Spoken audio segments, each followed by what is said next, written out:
Hello, everyone. My name is Cihan. I'm one of the committee members of the EYRC, and I'm very happy to welcome Nicole Bechmann. Nicole Bechmann is a scientist working in Germany at the University of Dresden, and she's here today for our EYRC interview.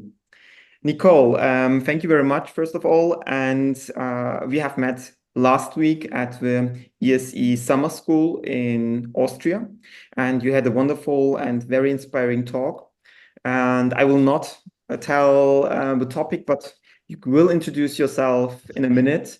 And the first question actually is whether you could give us a short introduction of yourself, your past, what you did, and also what your current position is. Yes, thank you first of all for the invitation and the possibility to explain a bit my career path so far. So as you have already mentioned, so I'm working at the University Hospital Dresden, and this was a clear decision from my point of view, because I started studying food chemistry in Dresden. Then I did my PhD at the Helmholtz Center in Dresden, and I focused there on radiobiology. But I always thought, okay, it's interesting, this topic, but I really want to have the possibility to translate my findings into clinical use. And this is so important for me and for the research I'm doing. So, and that's the reason why I said, okay, I really want to go to university hospital and work there, because I want to have the possibility to translate all the findings I made into clinical application, and this is where I am now.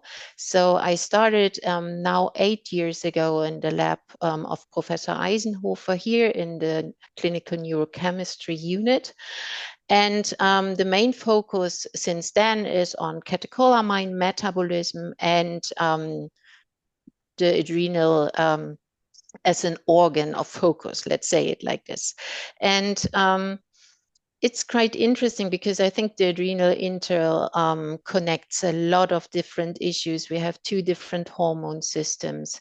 And during my PhD, I already started to focus or develop an interest in estrogen. So now I really try to connect every angle of this research. And this is where I'm now. Since 1.5 years, I'm now heading the lab here. And this is where I am at the moment. Perfect.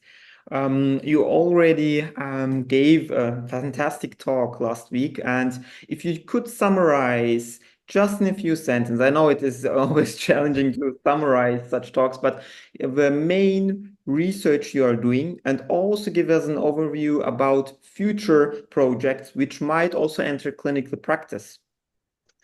Yes, so the last week, the talk mainly focused on just one specific angle of my research, and this is mainly catecholamine action and how it is regulated in pheochromocytomas and paragangliomas, with the focus on how we could use these hormones for disease prognosis, in particular to identify specific cases, and how within the cells, these metabolites are regulated and why this is the case.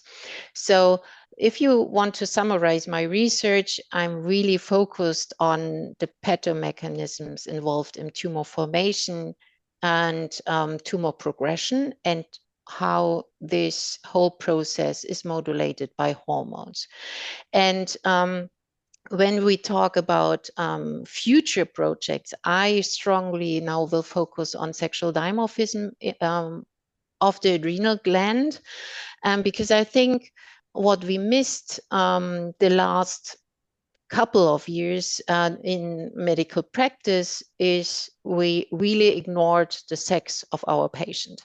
So every single patient is getting the same medication, no matter if it's a female or a male patient. And I think we need to change this. We always talk about individualized medicine, and I clearly think this is the way to go.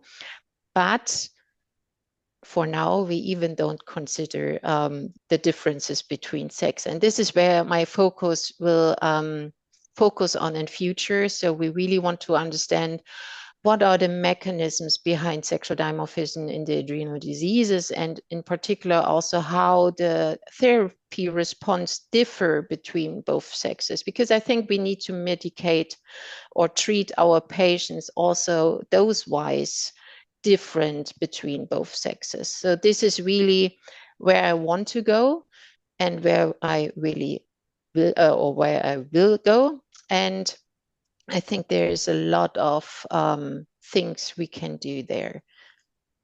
Definitely. So I think this is also an important point for clinical research. More or less, all the studies in the past were done mainly in male participants, and sex differences, but also ethnicity differences and BMI differences definitely are the future which we need to assess. And I think that's an important, very interesting research field. And you mentioned in the beginning that your path is somehow different because you started as a food chemist and then somehow moved to endocrinology. And in this line, what do you think are tips for the younger generation of researchers, let's say basic scientists, but also clinicians who have an interest in endocrinology? What are, do you think, important points? Have fun with what you're doing. I think this is the main thing I would say.